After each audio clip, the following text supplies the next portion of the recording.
Alright, so, Night of the Seven Kingdoms, Episode 2. Wow, I'm just gonna start with the wow. Okay, first of all, side note, this video is hopefully shorter than the other one. We're gonna go through the episode a little faster so we can get the video out quicker. Alright, now, that being said, opening shot, we get a shot of Sir Arlen coming out of a wooden shack, and oh my gosh, he's well endowed. I gotta say, on my bingo card, which is a real thing by the way, I do make a bingo card before every episode, that was not on the list. Anyway, it's kind of a compilation of a whole bunch of Sir Arlen flashbacks, just to kind of show you what his life and Dunk's were back when they were young, right? And all this is happening while Dunk's sort of narrating his perspective on Sir Arlen, right? And then we cut to him, like, trying to convince all the other lords that, oh yeah, this guy, not only was he real, he was my master and he knighted me, right? Also, just really quick, want to mention that Dunk says that Sir Arlen fought with House Hayford during the Battle of the Redgrass Field, which, first of all, oh my gosh, that's our first official Blackfire reference. Until later in the episode, of course, when you hear Egg screaming, "Die, Blackfire, bastards, die!" Anyway, the point is, we finally have Blackfire references, and this is a very important thing, because when George actually wrote the Hedge Knight novella, he hadn't come up with the idea of the Blackfires yet. There are some theories that they were supposed to be like the Bright Flames or anything like that, and that's what this whole novella is supposed to set up. And even when you get into later novellas, they're definitely mentioned. However, in this first novella, they weren't a thing yet, so it was kind of a question mark of like how much are they going to mention the Blackfires, because it's pretty important politically that they do. And this is how they do. They add little lines like that, which I really like. Anyway, of course, then we cut to Dunk trying to convince the Tyrells, and that doesn't go so well. So he and Egg are walking through the town square, just trying to talk about what their next moves are, and then who should show up but the Targaryen banners. And you notice Egg looks a little spooked. And then we see the Targaryens actually arrive at the Ashford Castle, and oh boy, we get our first look at Prince Baelor Breakspear, Baelor Targaryen, the heir to the Iron Throne, in all of his glorious heterochromia eyes. We see Mycah, we see Valar later in the episode, and of course we also see Aerion Targaryen, Aerion Brightflame. He is going to be very important. Also, side note, not only do we meet Lord Ashford and his daughter, but his daughter actually gets a name finally. Her name is Gwyn. I do not believe she's named in the novella. Again, this is a little thing I heard speculative, like, is she gonna get a name? And it turns out she did, and that was actually on my bingo card. So that was a happy moment. And then we see Dunk and Aerion properly meet, and Aerion is, well, he's not a nice guy, is he? And then, of course, oh my gosh, who do we see next but the Kingsguard in white armor. Oh my gosh. I'm gonna make a video on this soon, hopefully, but the important thing is just look at the armor. It's white. You know what color the white armor was in Game of Thrones? Gold. And Game of Thrones, later stage Game of Thrones even omitted the white cloak at a certain point. Anyway, though, Dunk meets two knights of the Kingsguard. We get to meet Sir Roland of Crakehall and Sir Donald of Duskendale. Very nice people. We get to hear about how Sir Donald, he didn't come from anything, right? His family were just crabbers. And then later on in the episode, we get to hear Egg say, like, this guy, he may not be a lord, but he's certainly rich, because, you know, his father owns all those crabbing boats. Half the crabbing boats in Westeros, apparently. Which might make House Celtigar a little jealous. Anyway, though, Dunk then decides to enact his plan, because he goes through, like, the servants' passageway into the Ashford Castle, and he's trying to find Prince Baelor, which he successfully does, but he notices that Baelor and Mycah, they're having a sort of, how should we say, domestic sibling row, various spouting of words I'm not gonna repeat because of YouTube. Anyway, point is, Prince Mycah is upset because he lost two of his sons, and he's worried about them in his own signature cursey way. Anyway, though, Dunk's listening to the holes, and he has a little convo with Lady Ashford's daughter, Gwyn, spelled with an I, not an E, according to the subtitles at least. And credit to her, she is not scared of Dunk at all.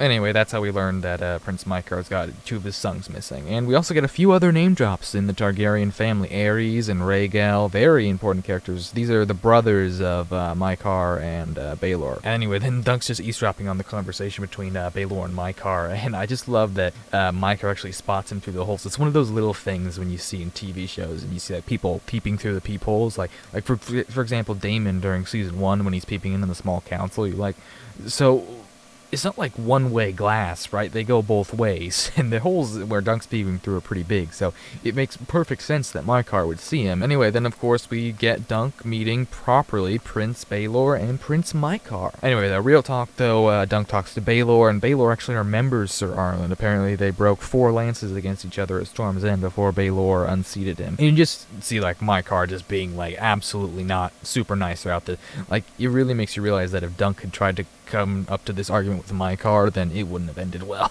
But thankfully, he met Baelor instead, and so Baelor's like, you want to joust? You can totally joust. And you can just see Plumber give like a little nod, and he's like, oh yeah, okay, Dunk's in. Yeah, it's not even, you don't even need to sign a paper, you're just in. And then Baelor does remind Dunk that since he's not actually Sauron's legitimate son, that he is gonna have to get a new coat of arms, because in Westeros at least, you can only inherit someone's arms if you're their actual biological offspring, right? Or I guess family relation would also work. Anyway, the point is, though, Dunk needs to paint his shield. And he knows just the person to do that, so he goes to see Tanzel Tootal, which, by the way, we do actually get that name drop later in the episode. So anyway, then Dunk comes in on Tanzel's newest play, which is Florian the Fool, and you can see that she's playing the role of Jonquil, I think the name is. And anyway, so after the play, Dunk tries to get Tanzel to paint his shield, but he's a little smitten, so he doesn't really come into this knowing what he wants to paint his shield as. And you gotta love how Egg's just like, what are you doing, man? Anyway, though, eventually he gets Tanzel to agree because they come up with the idea of at sunset with the oak tree and the shooting star, essentially the page of